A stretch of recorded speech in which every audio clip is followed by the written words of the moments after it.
Friends, welcome to our channel. So friends, కొత్తగా అయితే తెలంగాణలో రేషన్ కార్డు చాలా అంటే చాలా 100కి ఒక 73% అయితే క్లియర్ అయిందని చెప్పొచ్చు. సో కొత్త రేషన్ కార్డు అప్రూవల్ అయితే ప్రైస్ వచ్చేస్తుందా?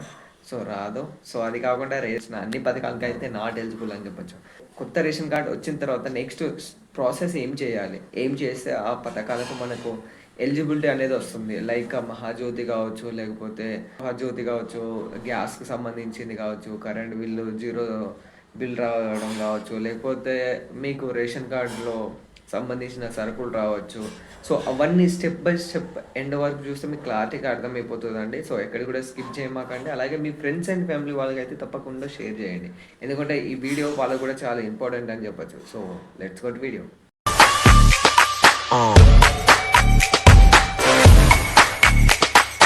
ఫ్రెండ్స్, సో తెలంగాణలో చాలా సంవత్సరాల తర్వాత అయితే కొత్త రేషన్ కార్డుల అప్లికేషన్ అనేది ప్రాసెస్ అనేది మన కాంగ్రెస్ ప్రభుత్వం అయితే చకచకగా చేసేసిందని చెప్పచ్చు. సో కొంతమందికి అయితే రిజెక్ట్ అయ్యాయి. సో రిజెక్ట్ అయిన దాని మీద అయితే సపరేట్గా వీడియో పెట్టాను. సో ఒకవేళ వీలుంటే వీడియోను కూడా చూడొచ్చు మీరు.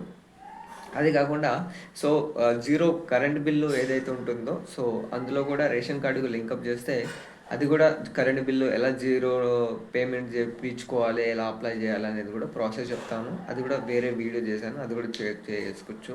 సో నెక్స్ట్ మనకు ఫస్ట్ ఆఫ్ ఆల్ మనం ఎవరైతే మీ సేవకు వెళ్ళి అప్పుడు ఎవరైతే కొత్త రేషన్ కార్డు కోసం దరఖాస్తులు చేశారో ఆ ఫామ్ని ఫిలప్ చేసేటప్పుడు ప్రాసెస్గా ఏదైతే ఆధార్ కార్డులో డీటెయిల్స్ ఉందో అందులోనే యాజ్ ఇట్ ఈజ్గా ఫామ్లో ఫిలప్ చేసి ప్రాసెస్గా ఏ రేషన్ కార్డులో కూడా మీ పేరు, ఆధార్ కార్డు, నంబర్ అన్నీ డిలీట్ చేయించిన తర్వాత కొత్త రేషన్ కార్డు అప్లికేషన్ పెట్టిన తర్వాత అప్రూవల్ అయిన తర్వాత ఏదైతే ఎంఆర్ఓ ఆఫీస్లో అప్రూవల్ అయిందో, సో దాని తర్వాత కొన్ని రోజుల తర్వాత మేబీ 1 డే నుంచి 24 అవర్స్ నుంచి అప్ టు ఒక్కొక్కరికి అయితే 1 మంత్ అయితే టైం పడుతుంది అన్నట్టు.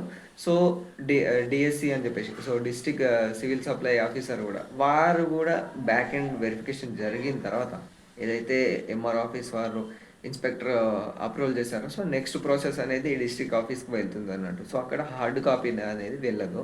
సో మండల ఆఫీస్లోనే హార్డ్ కాపీ అనేది వెరిఫై చేస్తారు.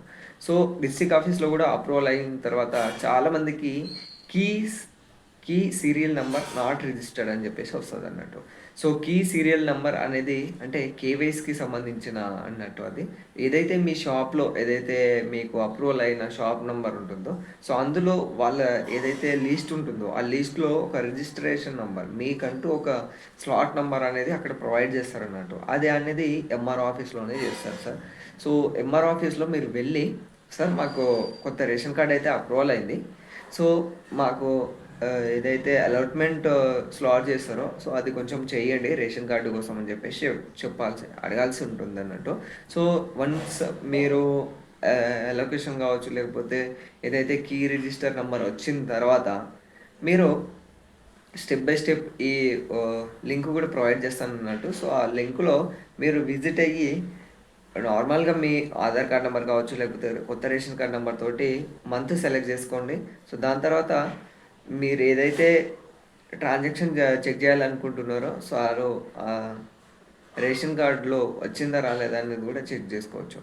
సో వీడియో నచ్చితే లైక్ చేయండి, అలాగే మీ ఫ్రెండ్స్ అండ్ ఫ్యామిలీ వాళ్ళకైతే తప్పకుండా షేర్ చేయండి.